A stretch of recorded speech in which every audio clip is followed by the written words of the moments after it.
یہ پڑھتا کیا ہے؟ آج دیکھوں اور سنوں تو صحیح، آپ صلی اللہ علیہ وسلم نے سورۃ الحاقہ کی تلاوت شروع کی۔ الحاقہ ملحاقہ وما ادراک ملحاقہ۔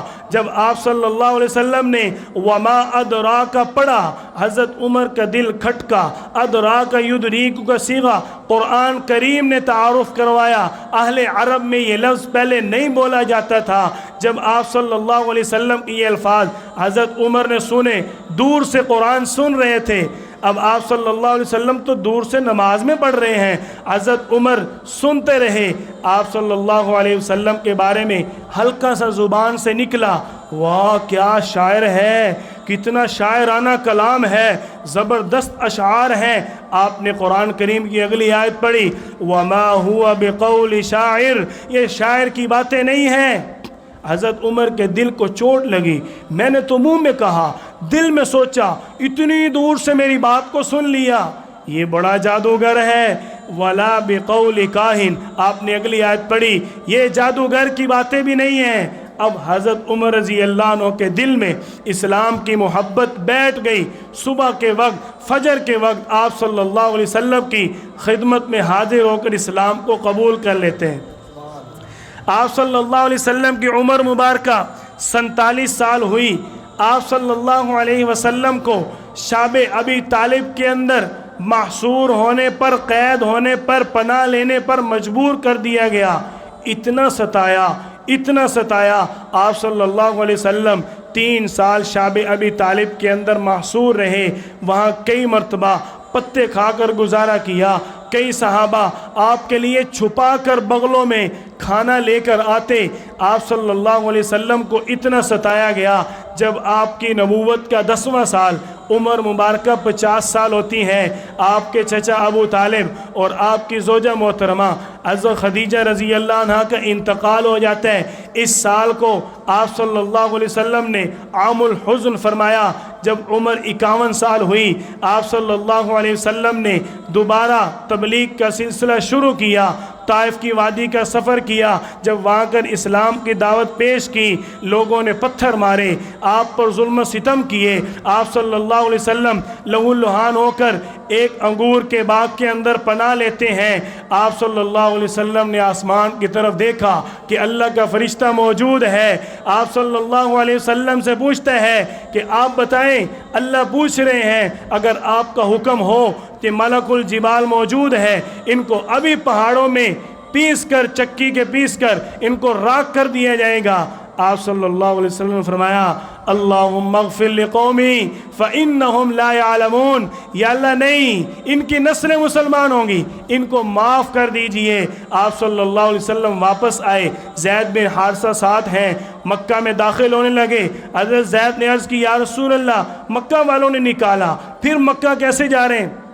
آپ صلی اللہ علیہ وسلم نے پیغام بھیجا اخنس بن شریق اور سہیل بن عمر کی طرف کہ مجھے پناہ دے دو۔ انہوں نے پناہ دینے سے انکار کر دیا۔ تیسرا پیغام مطعم بن عدی کی طرف بھیجا، اس نے آپ صلی اللہ علیہ وسلم کو پناہ دی۔ آپ حرم میں آئے، اللہ کے ہاں نفل پڑھے، نفل پڑھ کے آپ گھر تشریف لے جا کر آرام فرماتے ہیں کہ اب جبریل علیہ السلام آ گئے آپ صلی اللہ علیہ وسلم کو معراج پر لے جانے کے لیے۔ آپ صلی اللہ علیہ وسلم پر اتنی آزمائشیں آئیں، اب اللہ نے اپنا دیدار کروایا۔ آپ معراج پر جاتے ہیں۔ آپ صلی اللہ علیہ وسلم کے بارے میں اہل سنت والجماعت کا عقیدہ ہے، بیداری کی حالت میں روح اور جسم دونوں کے ساتھ اپنی اسی زندگی میں آپ صلی اللہ علیہ وسلم نے اللہ کے عرش پر گئے، وہاں جا کر اللہ کا دیدار کیا۔ یہ ہمارا اہل سنت والجماعت کا عقیدہ ہے۔ یہ جو خواب والی بات ہے، اس پر ہمارا عقیدہ نہیں ہے۔ آپ معراج پر گئے، اللہ نے آپ صلی اللہ علیہ وسلم کو کئی تحائف دیے، بہت زیادہ تفصیل ہے، آپ تفصیل کے ساتھ واقعہ پڑھتے اور سنتے رہتے ہیں۔ آپ صلی اللہ علیہ وسلم معراج سے واپسی آئے، آپ کو اللہ تعالیٰ نے 50 نمازیں دیں۔ 9 مرتبہ آپ دوبارہ اللہ کے دربار میں حضرت موسیٰ علیہ السلام کے کہنے پر گئے، 45 نمازیں کم ہو گئیں، 5 رہ گئیں۔ اللہ نے فرمایا تیری امت پڑھے گی 5، ثواب 50 کا ملے گا۔ آپ صلی اللہ علیہ وسلم مکہ میں موجود ہیں کہ مشرکین مکہ نے ایک بار پھر آپ پر ظلم و ستم شروع کر دیے۔ آپ صلی اللہ علیہ وسلم کے بارے میں کافروں نے سب سے بڑا اجلاس بلا لیا، پورا پارلیمنٹ اکٹھا کر لیا، سارے سردار آ گئے۔ دار الندوہ مشرکین کا پارلیمنٹ تھا، وہاں بیٹھ کر مشورہ کیا۔ پہلا مشورہ آیا وَإِذْ يَمْكُرُ بِكَ الَّذِينَ كَفَرُوا، اللہ تعالیٰ نے سورۃ انفال میں اس کا ذکر کیا، جب کافر آپ کے بارے میں چالیں چل رہے تھے، لِيَثْبِتُوكَ کہ آپ کو قید کر دیں، او يُخْرِجُوكَ یا آپ کو جلا وطن کر دیں، او يَقْتُلُوكَ یا آپ کو قتل کر ڈالیں۔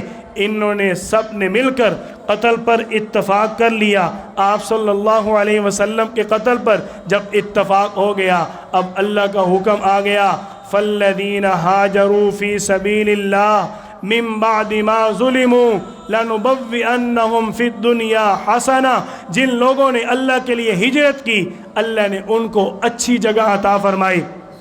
آپ اللہ کے لیے ہجرت کریں، اللہ تعالیٰ آپ کو اچھی جگہ دے گا۔ آپ نے اللہ سے مانگا وَقُلْ رَبِّ أَدْخِلْنِي مُدْخَلَ صِدْقٍ، اے اللہ ایسی جگہ لے جا اچھائی کے ساتھ جائیں، اچھائی کے ساتھ رہیں، وَأَخْرِجْنِي مُخْرَجَ صِدْقٍ، اچھائی کے ساتھ نکال اور اچھائی کے ساتھ پہنچا دے۔ اللہ نے آپ صلی اللہ علیہ وسلم کی اس دعا کو قبول کیا۔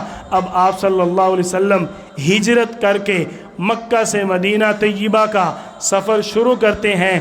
آج کا ہمارا سبق یہاں پر مکمل ہوا۔ آپ صلی اللہ علیہ وسلم کی سیرت طیبہ پر اللہ تعالی ہم سب کو عمل کرنے کی، یاد کرنے کی، پڑھ کر آگے پھیلانے کی توفیق عطا فرمائے۔ وآخر دعوانا ان الحمد للہ رب العالمین۔